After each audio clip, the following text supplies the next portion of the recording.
काला साया। यूं तो बनारस घाट अपनी खूबसूरती के लिए बहुत प्रचलित है, पर घाट के किनारे कई राज लिए बैठे हैं।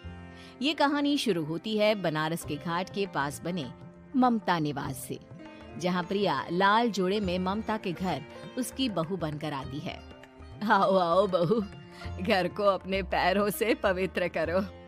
ममता घर की दहलीज पार कर ही रही होती है कि अचानक एक बहुत गंदी सी बास पूरे घर में फैल जाती है।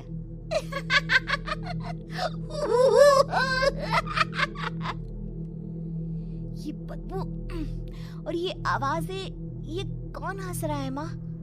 अब ये पड़ोसी ना हमारे थोड़े अलग से है। कहाँ हम शाकाहारी और ये मांस मच्छी खाने वाले।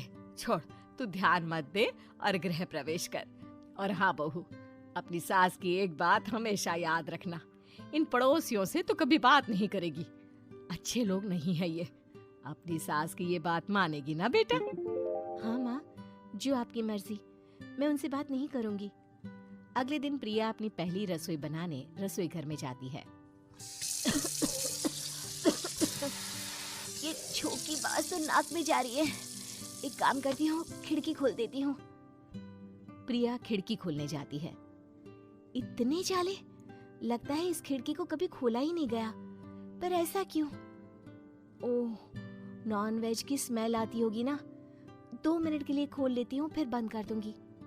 प्रिया खिड़की खोलती है। खिड़की खोलते ही उसकी नजर सामने वाले घर की खिड़की पर पड़ती है, जहाँ एक लड़की खड़ी होती है।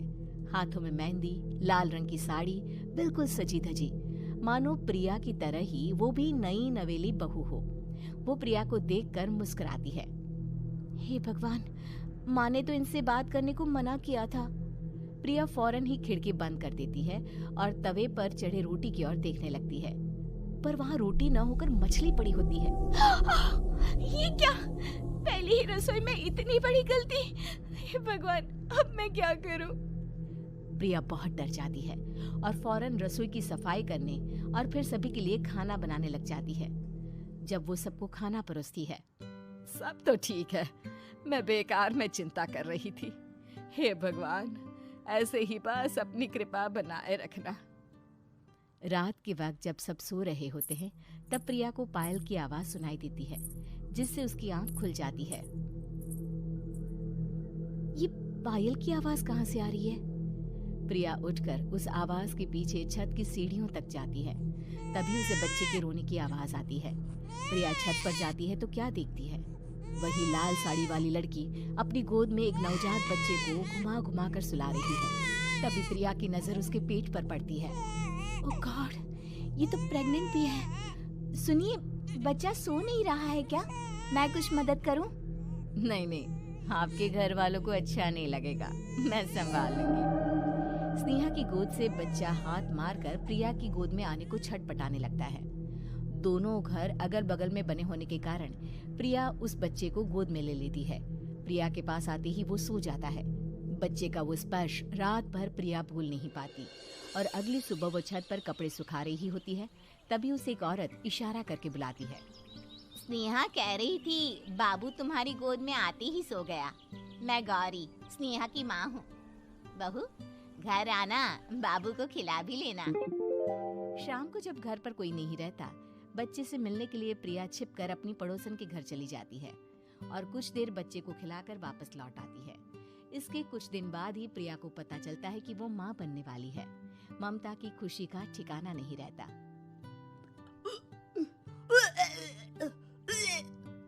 माँ जी, पता नहीं क्यों उल्टी आ रही है। प्रिया भागती हुई वॉशरूम में जाती है तो हरे और लाल रंग की उल्टी करती है। उस उल्टी में से कीड़े निकलते हैं। ये क्या? खून और ये कीड़े! माँ! माँ! प्रिया की आवाज सुनकर ममता दौड़ कर आती है, पर बेसिन में कुछ नहीं होता। प्रिया हक्की बक्की रह जाती है। ये सब क्या हो रहा है? प्रिया घबरा जाती है और अपने कमरे में जाकर सो जाती है। डर के कारण वो इतनी थक जाती है कि उसकी आंख लग जाती है। तब उसे ऐसा लगता है उसके पेट पर मानो कोई बैठा हुआ हो। कौन हो? प्रिया के पेट पर एक 5 महीने की बच्ची बैठी हुई थी, जो बुरी तरह जली हुई थी।